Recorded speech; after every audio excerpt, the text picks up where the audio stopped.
Baik, selamat pagi semua. Pagi. Apa kabar semua? Baik. Sehat? Sehat. Bagaimana tidur tadi malam? Nyenyak. Nyenyak. Ega nyenyak tidur tadi malam. Baik, hari ini kita akan kembali belajar tentang pendidikan agama Katolik. Nah, materi kita hari ini yaitu tentang sakramen imamat. Minggu lalu kita sudah belajar tentang sakramen perkawinan. Ada ingat nggak materi kita tentang sakramen perkawinan kemarin? Apa sih ciri-ciri atau sifat-sifat perkawinan gereja? Monogami, tidak terceraikan, sakramen, monogami. Nah, Ana, kita lihat dulu pada nama kalian ini. Monogami itu apa kemarin? Iya, beristri satu, bersuami satu, ya. Jadi monogami dalam perkawinan iman Katolik kemarin sudah dijelaskan bahwa kita itu harus memiliki satu istri, ya kan? Tidak boleh cerai, ya kan? Karena perkawinan kita adalah bukti sakramen. Untuk kita mulai pelajaran kita awali pelajaran kita dengan doa. Pak minta Ana maju ke depan kalau kita dalam doa. Silakan. Teman-teman, marilah kita berdoa. Ya Tuhan Yesus yang Maha Baik, pada hari ini kembali kami berkumpul dalam nama-Mu untuk bersama-sama meneladani firman-Mu dalam pelajaran agama hari ini. Bantulah kami ya Tuhan agar kami semakin menghayati firman-Mu dan kami semakin memahami akan panggilan-Mu. Bukalah hati dan pikiran kami akan bentuk-bentuk panggilan-Mu, sehingga kami nantinya dapat ikut ambil bagian dalam menanggapi panggilan-Mu dengan penuh sukacita. Amin. Kita mulai pelajaran, kita akan absen dulu. Ana Angelika Hadir. Agatha Marsa Hadir. Brigita Egi Angelina Hadir Pak. Brigita Buik Hadir Pak. Cecilia. Hadir Pak. Pak akan membacakan tujuan pembelajaran kita. Tujuan pembelajaran kita yaitu siswa dapat menjelaskan sakramen imamat sebagai tanggapan atas panggilan hidup sehingga mampu bersyukur atas rahmat yang diterimanya melalui tindakan sehari-hari. Adapun KKTP kita, peserta didik mampu memahami tentang sakramen imamat dan penghayatan imamat dalam gereja Katolik saat ini. Yang kedua, peserta didik mampu menjelaskan makna sakramen imamat.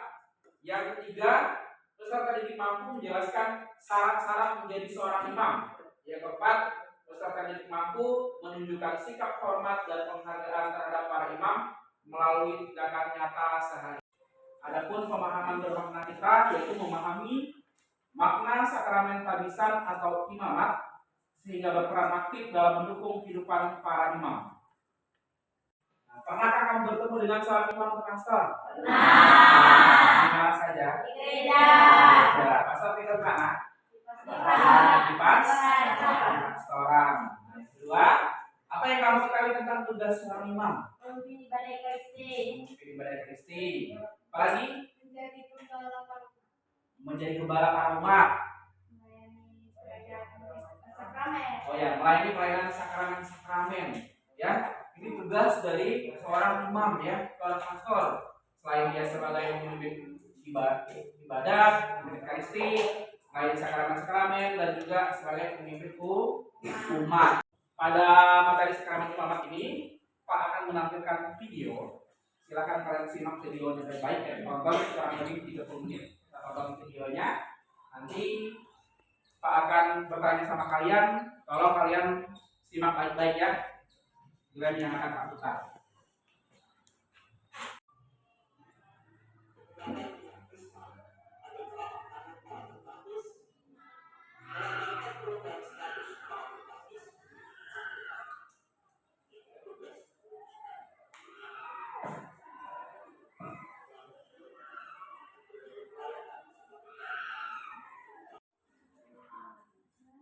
Setelah kita menyimak video yang sudah kita lihat tadi, Pak akan membagikan LKPD, lembar kerja peserta didik.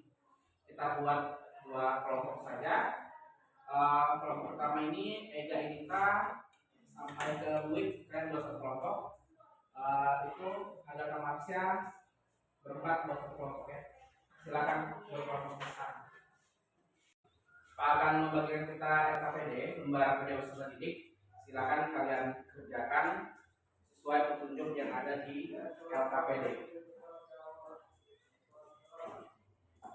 Silakan kalian diskusikan, kalian baca baik-baik dari soal yang ada di LKPD.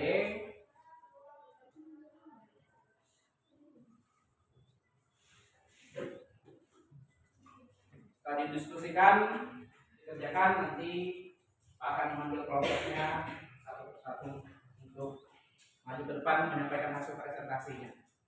Siap? Belum? Ada kesusahan? Bisa? Silakan dikerjakan.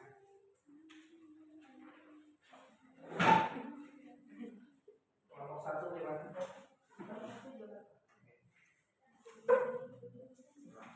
Kerjakan waktu kita 30 menit ya.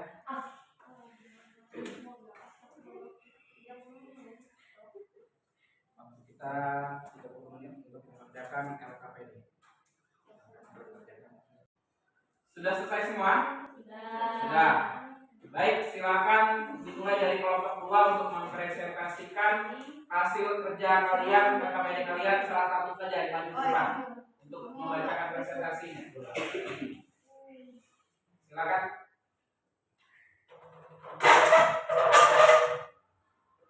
Kelompok 2. Perkenalkan, saya dari kelompok 2. Saya akan mempresentasikan pertanyaan-pertanyaan yang telah dikasih. Itu berdasarkan kutipan Katekismus Gereja Katolik 1548 sampai 1541, bagaimanakah kedudukan iman dalam Gereja Katolik? Kedudukan iman dalam Gereja Katolik. Imam ya, bukan imam. Bukan imam. Kedudukan imam dalam Gereja Katolik adalah 2. Melakukanlah kegiatan gereja, memberikan bantuan untuk calon imam. Sekian dari kelompok 2. Jika ada kata-kata yang kurang berkenan dalam hati, mohon dimaafkan. Ada pertanyaan? Tidak ada untuk kelompok 2? Baik, kita kasih aplaus untuk kelompok 2. Silakan duduk. Baik, salah satu perwakilan dari kelompok 1 untuk membacakan hasil kerjaan. Satu orang. Silakan. Maklumi ya, dari tulisan. Jawab sendiri dong ya. Siang, Ya. Malam. saya dari kelompok 1 akan membacakan jawaban dari pertanyaan yang sudah diberi. Pertanyaan nomor 1. Berdasarkan kutipan Katekismus Gereja Katolik 1548 sampai 1541, bagaimanakah kedudukan imam dalam Gereja Katolik? Jawabannya, Kristus sendiri hadir dalam layanan gereja ini. Dari imam yang ditahbiskan gerejanya sebagai kepala tubuhnya, gembala kawanannya, imam agung, kurban penebusan, dan guru kebenaran. Lalu pertanyaan nomor 2. Lakukanlah analisis terhadap bacaan kitab suci dari 1 Korintus bab 11 ayat 23 sampai 26 dan untuk mendukung kehidupan imam, yaitu 1. Doakan para imam. 2. Memberikan sumbangan berupa sembako dan uang. 3. Aktif dalam pelayanan gereja. Oke, baik. Terima kasih. Untuk kelompok 1 ada yang bertanyakan? Tidak. Tidak ada? Jawab apa? Baik, kita kasih aplaus.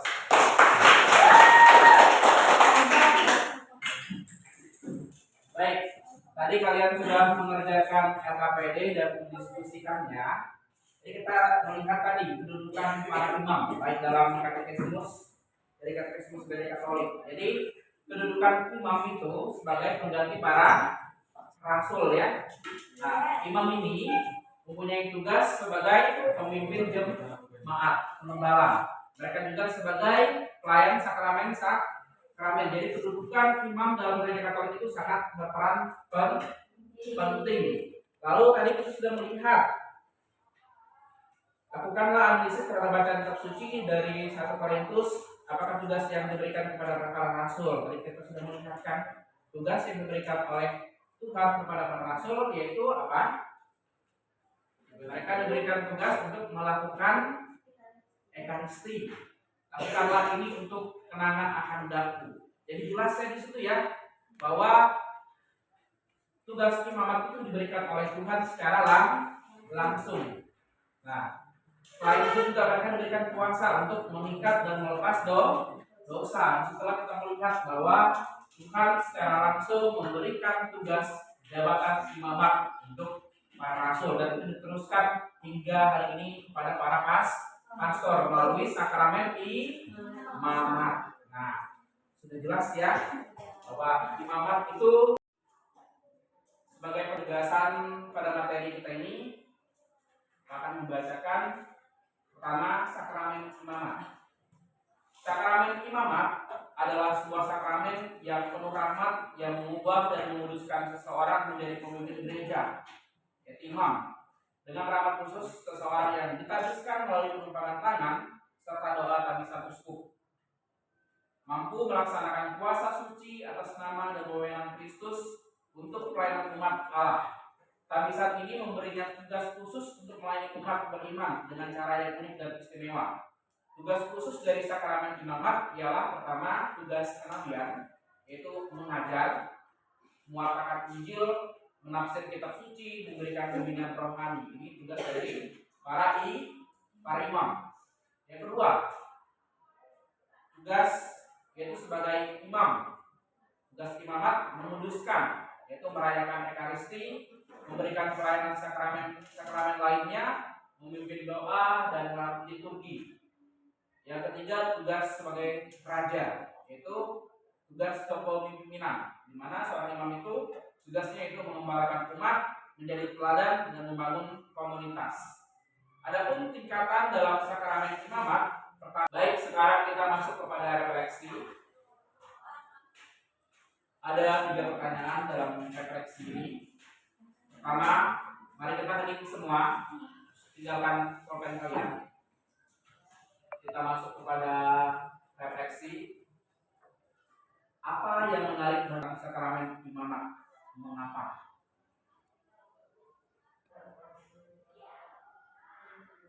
Lalu pertanyaan yang kedua, bagaimana kita sebagai umat dapat mendukung dan mendoakan para imam?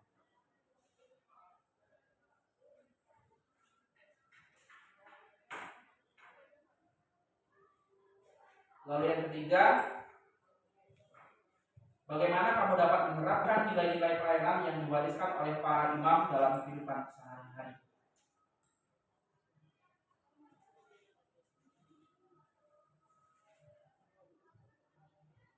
Baik, ini adalah pertanyaan refleksi untuk kita sebagai umat, bagaimana kita bisa untuk mendukung para imam ya.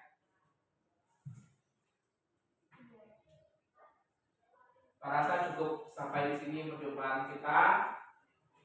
Kita akan mengakhiri pelajaran kita. Pak minta Gabriel Clapiano bawa kita dalam doa. Silakan Gabriel Clapiano maju ke depan. Silakan Gabriel Clapiano maju ke depan.